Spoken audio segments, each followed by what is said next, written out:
आज पप्पू यादव का एक बयान आया जिसमें वो कहते हुए दिख रहे हैं कि सोनम वांगचुक सर का रिस्पेक्ट किया जाए। अन्ना हजारे के टाइम पे कितने रिस्पेक्ट से बात की जाती है, तो ये तो वही चाहते हैं, अन्ना हजारे वाला टाइम ये चाहते हैं कि कॉकरोच जनता पार्टी यही चाहती है कि अन्ना हजारे वाला टाइम है, और जैसे अन्ना हजारे के अनशन से आम आदमी पार्टी पैदा हुई वैसे यहाँ से हम अपना कैरियर सेट कर लेंगे, पर वैसा होने वाला नहीं है।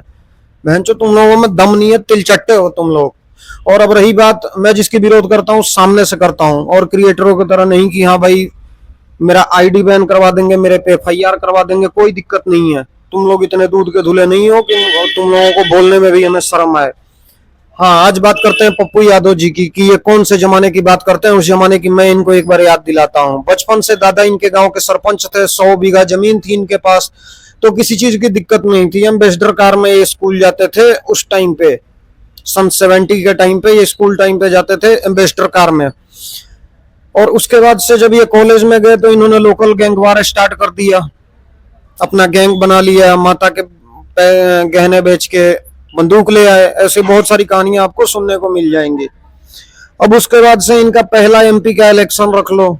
पहला एमपी का इलेक्शन इन्होंने 300 बूथों को लूट के सोचा था कि जीत जाएंगे, पर वो इलेक्शन चीफ ऑफिसर को पता लग गया। उस इलेक्शन चीफ ऑफिसर ने इनका पहला election he member of parliament का रद्द कर दिया, क्योंकि इन्होंने 300 बूथ लूटा था। उसके बाद अब थोड़ा सा इनकी और एरिया में पहुंच और पकड़ हो गई, तो ये गैंगवार कराना स्टार्ट कर दिया इन्होंने। एक ये थे और एक राजपूत कास्ट से आनंद मोहन सिंह जी थे। इन दोनों के बीच गैंग वॉर हुआ। गैंग वॉर हालांकि लास्ट में आके आनंद मोहन सिंह के लड़की के शादी में आके इन दोनों ने मित्रता कर ली, गले मिले, क्या नहीं हुआ उस पर नहीं जाते हैं।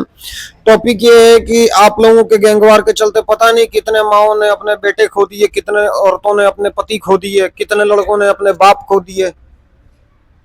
कम से कम 100 से 150 लोग मारे गए थे इन दोनों के गैंगवार के बीच, जो आज ये दोस्त बने हुए फिर रहे हैं। अपोजिशन के लीडर अजीत सिंह, अजीत सरकार भी जिनको बोला जाता है, अजीत सरकार के मर्डर कराने का भी चार्ज इन पे लगाया गया था। लगाया गया क्या था, ये इन्होंने कराया हुआ था। वो इन पे 2 बच्चों के अपहरण का भी केस हो चुका है। किस मुंह से, मतलब मैं वो सोचता हूँ कि ये कौन सा नशा, क्या इनमें हिम्मत आती है जो करके जाते हैं सीधे और जाके भाषण देने लगते हैं, प्रेस कॉन्फ्रेंस कर देते हैं। इनके ये क्या समझते हैं कि टाइम बढ़ने से लोग भूल गए होंगे इनकी करतूतें। पहले अपने गिरेबान में झांक के देखो, उसके बाद किसी नेता की तुम बराबरी करना। बीजेपी में लाख बुराइयां होंगी, लेकिन कम से कम वैसा समय आज के डेट में किसी को नहीं देखना पड़ रहा है जैसा तुम लोगों के राज में देखा गया है। मनमोहन सिंह तो आतंकवादियों के साथ खड़े होकर फोटो भी खिंचाते थे। तुम वही समय चाह रहे हो कि आतंकवादियों के साथ खड़े होकर नरेंद्र मोदी फोटो खिंचवाए? वो समय भूल जाओ, वो समय अब कभी मुड़ के नहीं आने वाला। हिंदुस्तान के लोगों ने बहुत सह लिया, अब कोई नहीं सहेगा। ठीक है। और रही बात मेरे सब्सक्रिप्शन की, तो तुम उसका टेंशन मत लो। मेरा पहले 1 मिलियन की आईडी बैन करा दिया तुम लोगों ने, कोई दिक्कत नहीं है। जब तक मैं हूं तब तक सच्चाई ही बोलता रहूंगा।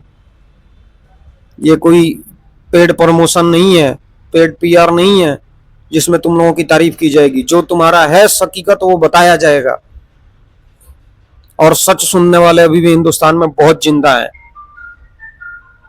जय हिंद, जय भारत।